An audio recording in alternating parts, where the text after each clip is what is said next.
The following program is a Town of Colonie television production of the William K. Sanford Town Library.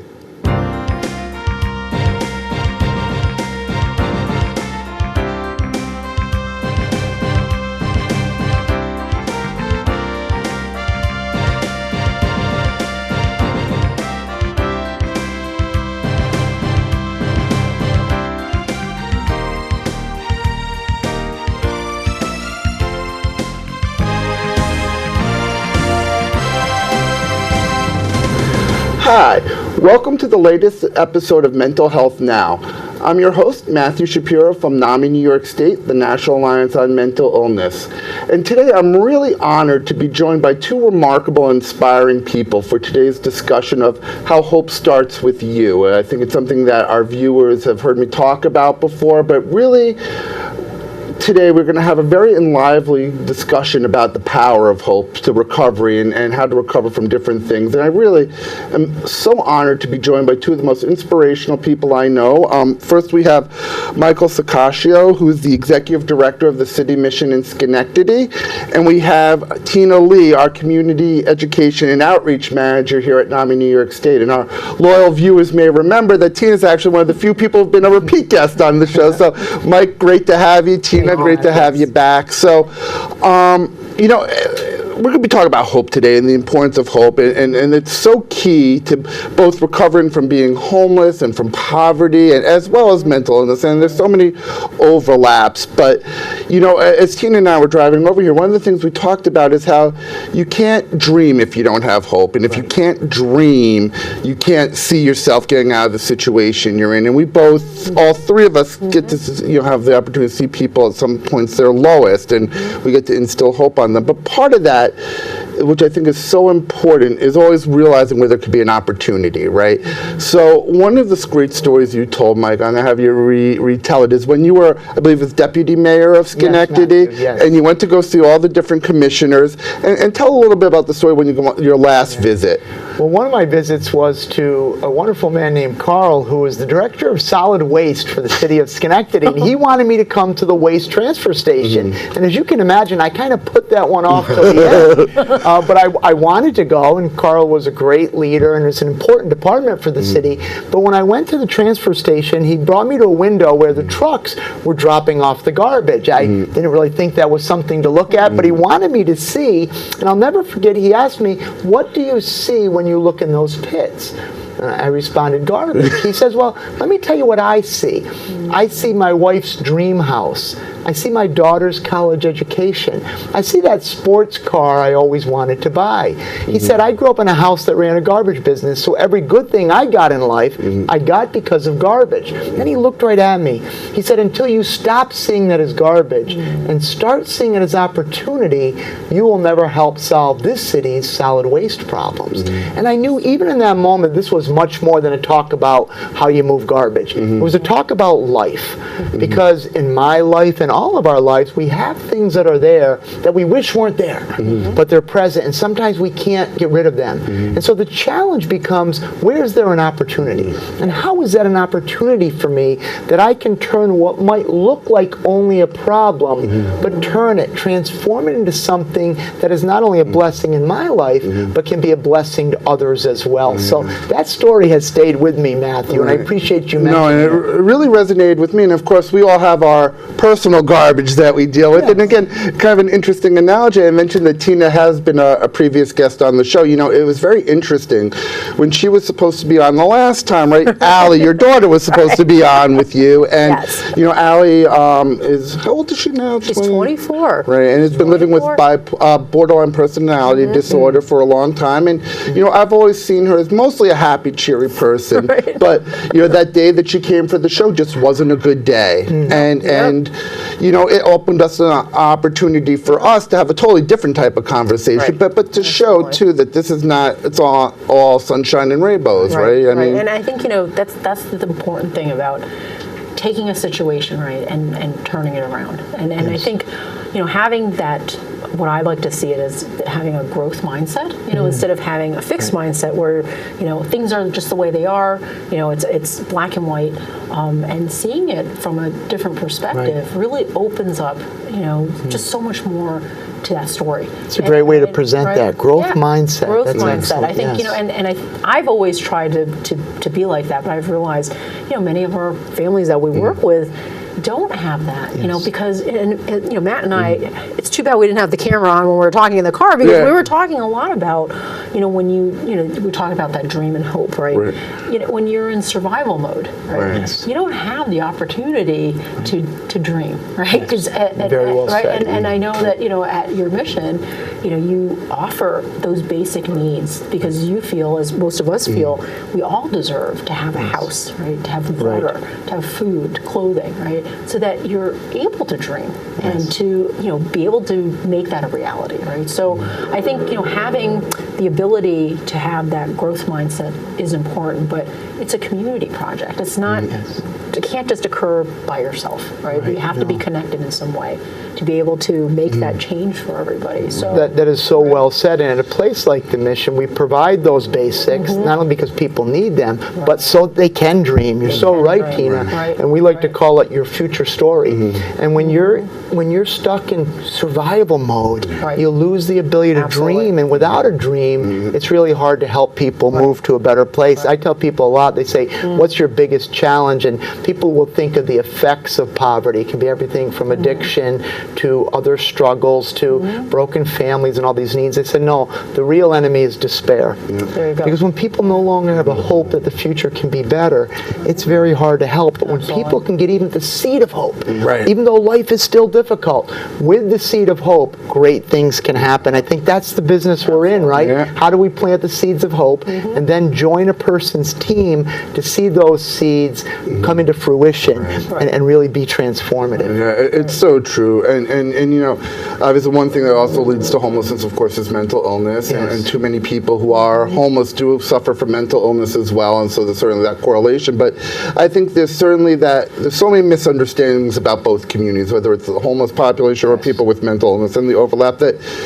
somehow people still think it's a choice, right? That people are choosing, that's laziness or a lack of strength or, lack of will that gets people into that. But that we know that's not the truth. I mean, different in mental health, mental illness, it's, chemical stuff, and homelessness, it's many different factors. But, especially when families first enter that sort of time where someone gets diagnosed, you're in crisis mode right away, and you don't think straight. And something we talk about a lot at NAMI is that the beautiful thing, and I'm going to tie into what you do, and then I want to talk about some of the big work the City Mission does, but is that something I've been saying a lot now is that we use our pain to help others. Our pain is a gift if we can use it to help others, and that's what we see. Tina does a lot of our education programs, and you can talk a little bit about family to family and peer to peer and how that does that. And then I'm going to have Mike tell the great story you told about the woman who went to Syracuse University Law School, and how she decided to give back. But Tina, talk about a little bit about how our programs do that. I think what's so important, as we all been touched on, is that hope part. It's an unfortunate, symptom of homelessness, right, and also mental health issues and addiction issues, right. So a lot of our families come into our class really feeling that there's nothing out there, that it's just a dark, dismal place, and their loved ones will never go to college, get that job, and their whole life has been paralyzed. And I think that's the beautiful thing is when in our family class, it's a 12-week class where each of the classes really address and I think infuse back that oxygen, that oxygen of hope, that we're not doing this alone. Look around us, we all don't know each other, and we've come together for 3 months to share our pain, to share, in fact, many families have not laughed. You think that's a basic right, to laugh, and we don't laugh because we're not given permission. When how can you tell your friend that your loved one kicked a hole in the wall, and I mean, how can you laugh at that, right? But when you're in a group of people that you don't know, that shared experience, and we're all like, oh my gosh, our loved one cut their hair off and tried to sell it, or brought home a live chicken. I mean, these are things that we can relate to, and so there's no judgment. And I think that's important too, is to be in an environment where it's benign, it's non-judgmental, so that we can share without feeling there's a consequence, right? So I think in our classes that peer support is so critical, to know that I've been through that. I so know what you've gone through. It's so striking to me, Tina, what you all give is you give the gift of community. Yeah. It's one of the most paralyzing things in the world is when you feel it's only us. That's right. No one else knows. No one else has been through this. The gift, not that you're happy that other people are struggling, but to realize that this is not just personal to us. There's others that we can share this experience with. Yes, and this is a community issue. Yes. Not just our loved one may have the illness, but it impacts not only me, but my neighbor, my co-worker, right? The mailman. Like you mentioned, I think one of the saddest things is that we've really lost connection with people. And that's funny. When we first started talking, now it's funny as we started this, like talking about opportunity and how things happen for a reason. When I first met Mike, we were just seated next to each other at a lunch and started this great conversation. But that was something we talked about so much. Because you chose to connect with him, right? I mean, you could have just sat there and just enjoyed your auntie pasta, right? But yes, right. We talked about that, and so I'm like, can you tell us? Because I think, as Tina said, when we get families, sometimes we get them at their lowest points, and I'm sure when you get people at the mission, it's very similar. So, for people who might not know what the work the mission does, can you really first kind of describe what you do, and how, when people first come in, how do you start giving them hope? Well, I think that's well said. We are getting people at their lowest point. They are now homeless. So that really means you come to the mission because every other option is gone. We recognize the fact that no one ever set out in life to come to us. We're nobody's first choice. So our challenge is, how do we make your last choice perhaps a good choice and a life-changing choice? So that's what we embrace, that reality. So we have shelters for men, women, and children. We provide shelter to about 100 men, women, and children every night. We do the traditional things like serving meals. We serve about 650 meals every day. We're open 24 hours a day, 7 days a week, every day of the year. So that sheltering and feeding is really the core of what we do. But then we do a whole series of extra services: career training center, long-term training programs, transitional housing apartments, career readiness programs. Yesterday we started a 4-week summer camp for 50 children in the Schenectady inner city area. So we try to do a holistic offering for people, but it does begin at that door. And I think there's two things we try to do when people come to us. First of all is to give them the gift of respect, to let them know they are important, and that we are not seeing them as people that don't deserve the best we have to offer. We have a program, it's called Operation 5 Star. And what we mean by that is we believe coming to the mission should be the equivalent of coming to a 5-star hotel. You're not going to get a queen-size bed with a mint on the pillow, but the way you're treated should still be like that, that you're an important person. And then we try to bring beauty. I think a thing that's often overlooked, whether you're helping homeless and hungry people or mental illness, is that people need beauty.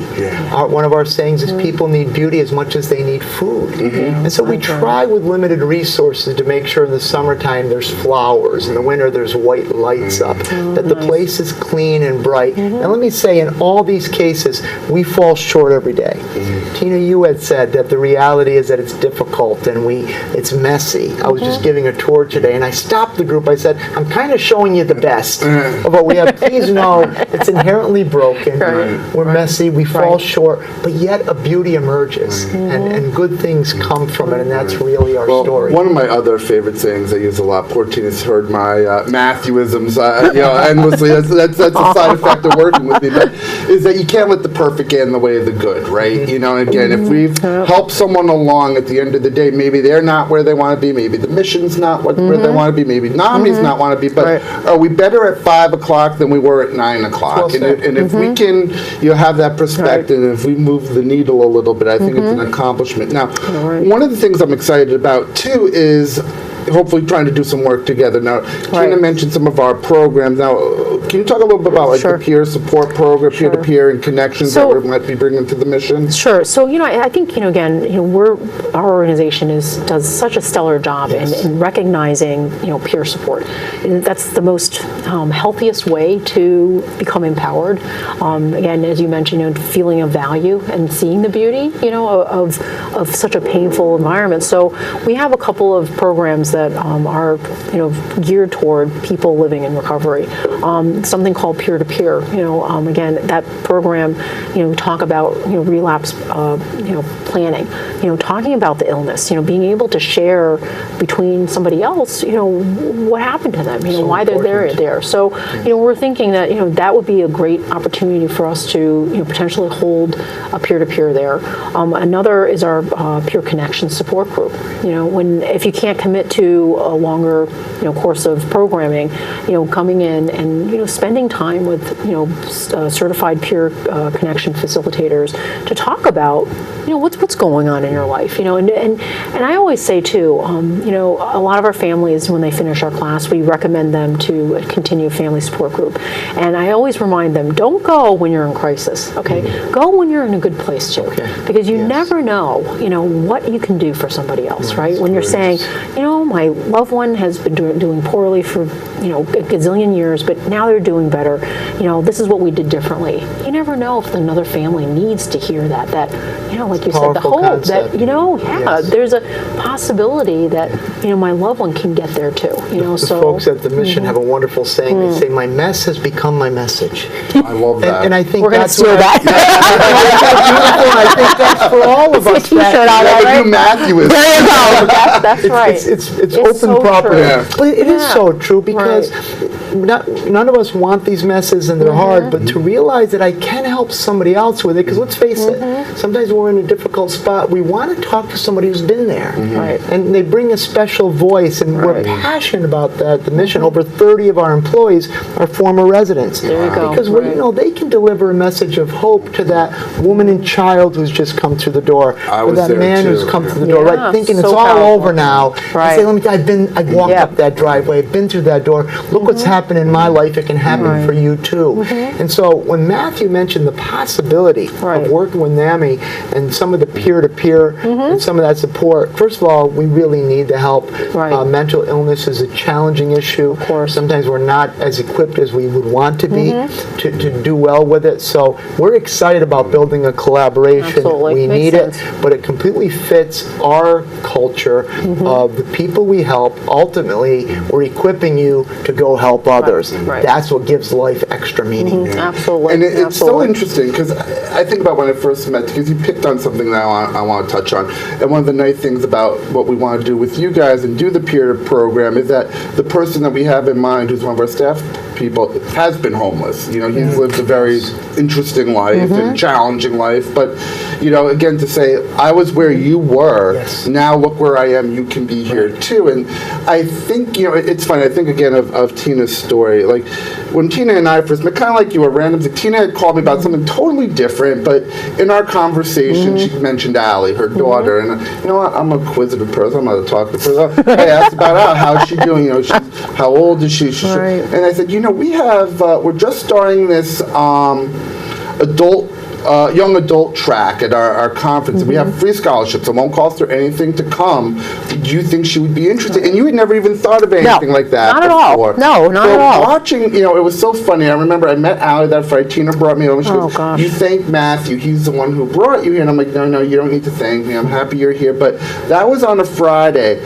Seeing her leave on Sunday, she ran up to me to hug me and thank me. She was a different person. Yeah, she had never gotten, Matthew forgot to mention that Allie at that point had not gotten up from bed, past maybe, 1 o'clock on a good day, So I remember I was having this conversation with her. I said, this cannot be an expensive nap, So, Right. if you're going to go to a conference, and, I was very skeptical, but I was shocked. She got up every morning, because again, I think she saw others, believing in her, right? And every year we have a tradition of taking a photo of Allie and Matthew together. That's a great she tradition. really has left that conference every time, just rejuvenated, knowing where her place is, or, just even if she's, she had a relapse last year and coming back to an environment where nobody judged her and just said, that's great, you got back up, okay? And, we're going to be behind you. So again, I think that peer, powerful. right, in your organization, I think, Yeah. again, having people, that have gone through it, and when somebody challenges, when they come in, like, you don't know what I'm talking about, but you can say, well, I actually do. It's an extra right? benefit, and so many things are just human things. We've Yep. all been through it. Before I course. came here, I met with one of our employees who, as he said, Mike, I fell. And I said, okay. I said, we all have. Yeah. So we all get that, okay? Yeah, But now you're doing the right thing. You stand Yeah. back up and Yep. you start working your way back. Right. You can't do it in a day, Right. but there's a road back. And I realize in that moment we may have different issues, but everyone who's on the planet knows what it Right. means to fall and to Right. stumble and have to get up and start again. Right. So We fall to learn how to We get do. back up. Yes. But one of the things, and I was going to get to a point that you were making before, that since that experience, she's given back. She's become an ending Yes. the sounds presenter, and, Yep. and she's really trying to help others like her. And you told a great story. I'm going to ask you to tell again about the woman who received your services, and as a younger woman went off to college and law school. Can you Yes. tell that story? she did. It's a wonderful young lady that came to the mission almost 20 years ago, living on the streets, addicted to heroin, really had given up on herself. And she said the first gift the mission gave her, and it's interesting, she didn't talk about a warm place to stay or good food to eat. She appreciated those. She says, they loved me when I couldn't love myself. And we did love her, and we saw the potential in her. And as often the case, our gift to people is we begin to see it before they can. As she began to work through her issues, she suddenly had that moment where she said, I can have a different life. But from the very beginning, it was always, I will give back. Yeah. Just as you're saying with Allie, Right. it was this understanding that my way of saying thank you Right. for the gift I've received is I will do good with it and I will bless others. And so she just stayed on that track, associate's degree, bachelor's degree, graduate school, always with, I'm going to open up my own shelter for women and be able to love them before they can love themselves. And she has succeeded. A few years ago, I drove out to Syracuse, where she is from, and I got to be at the ribbon cutting. Cutting the ribbon for this building. She continues to be an inspiration for me personally and for so many others. But what I'm especially grateful for is that she always said, this is my way of saying thank you. Yeah. It's so incredible. And again, it's that gift, right? Once Yes. we get that gift, you want to give that gift Pay it back. forward, right? It's Pay it paying forward. It's Absolutely. so important. And Absolutely. It's such a great story. And, you touched on something too. I think knowing that you're loved and you're cared for is so important. 'Cause no matter, but especially I think a child who's in a situation where they might be home, their parents have so many other concerns about, how we're going to eat. That they forget to love, not forget to love, but the child may not feel they're getting the attention they deserve. And being loved and being supported is so important, as you saw the impact it could have on the young woman who, maybe not so young anymore, who gave back. But one of the ways that NAMI, too, that I want to talk about, that we're letting people know that they're loved, and I think both of our populations can be forgotten about people. It's problems that people won't want to deal with. But at the bottom line, they're people, right? And absolutely. everyone has someone who cares about them. One of the ways that we're showing people we care about them is having our NAMI awareness walk in Yeah. September. So can you talk a little bit about that? So, I think, traditionally we've been approaching it as, it's about mental illness, and it really is about the positive side of bringing mental wellness to our community, and recognizing how important it is to have those healthy minds, because that yields you a healthy community. So, our walk this year is at Jennings Landing on September 29th, and we're really bringing in the entire community. It's not just, our NAMI That's families. excellent, yes. It's folks from the mission, folks from National Grid, people recognizing and prioritizing, mental health in our community, and it's not a dirty word. Having mental health and wellness is a great thing because because this way, what a distinction you're making, a paradigm shift. Yes, I think so, because I think we all are.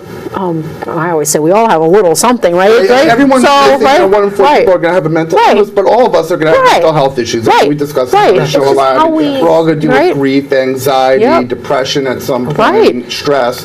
Right. So I think, I think again, bringing it to sort of a normalizing factor where this is just an illness like anything else, but as a community, reaching that middle ground where this is an issue that we can no longer sweep under the carpet. It has to be starting from ground up.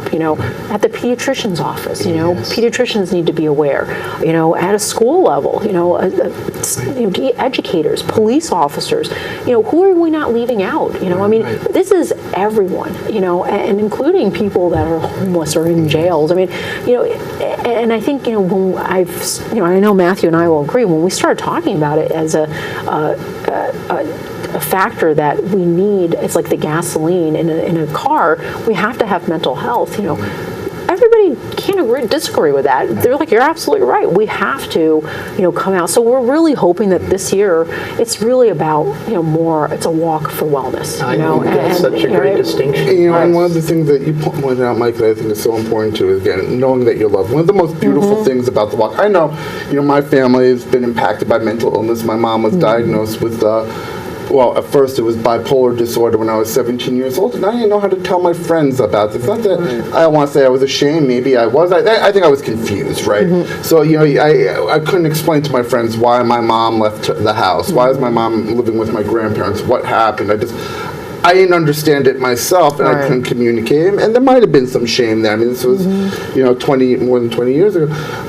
But when you see the walk and you see people wear shirts saying, I love someone with a mental illness, or mother of someone with mental illness, brother, sister, we're talking about it more. We're not embarrassed anymore. These are people, they're our loved ones. We all have faults. And I think, to me, that's really the most beautiful part of the walk. And, I think, again, it's a community event. And we're seeing it. A lot of, like the mayor, Kathy Sheehan, she's, all for this too, because we all know, if a community doesn't function mentally well, it affects our economics, affects our neighborhood values, right? What you're both saying is powerful. We're advocates not only to get people the help they need, but also advocates that the people we serve have much to offer. Yes. So I feel that's the second part of my job. Right. So actually, we are running out of time for this session. So this is such a great conversation that we're actually going to continue it with. We're going to do our next episode too. So I want to pick up on that in a second. But just as we're wrapping up, Tina. So the date of the walk is Saturday, September 29th at Jennings Landing, which is 1 K Street in Albany, New York. And you can go on to our website, and we recommend join a team. Join us. I think as Matthew said, it's a great day to be surrounded by community. And that's what really life's about. To be connected. And I think in our next segment we are going to talk more about community. I think Mike has some great more stories. But so as we wrap up this part of the discussion, I think I hope everyone learned really the importance of hope. I think we're going to dig a little deeper into this, and most importantly, that hope truly does start with you, that you can be the one to give that gift. If you've had an experience that might help others, use that experience. Your pain can be a gift to others if you use it that way, and it's a beautiful way to live. And again, as we always do say here on Mental Health Now, hope starts with you.